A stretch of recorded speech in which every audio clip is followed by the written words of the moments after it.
magiging coins yung points ninyo ng konti lang ang magbabawas.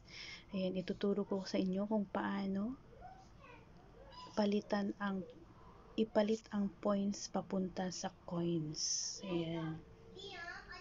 Punta tayo sa ating application na Popo, and then tingnan natin. Ayan, meron po tayo ngayong 112.299. Ayan. Ang points natin, ilipat natin sa coins. Ayan, ang gagawin natin guys, click ang top up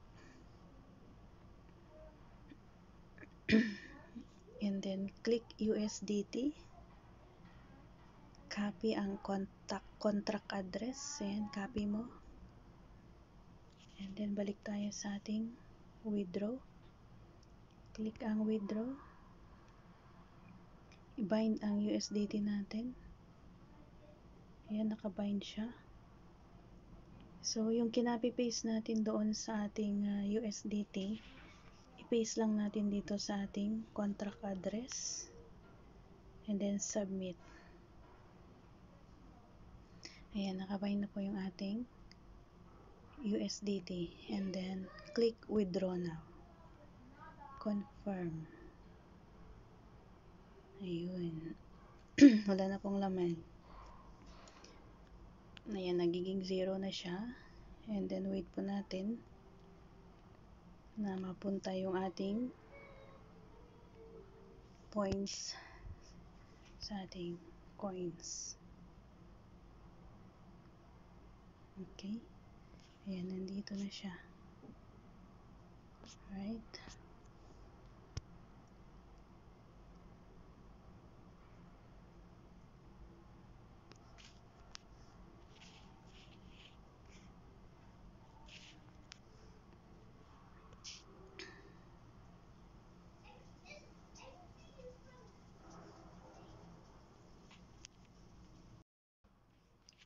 Alright guys, ayan na yung ating points, napunta na po sa ating coins. Ayan,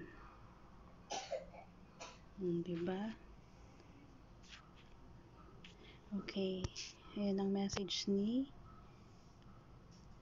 Popo. Ayan, congratulations, your top up has been arrived.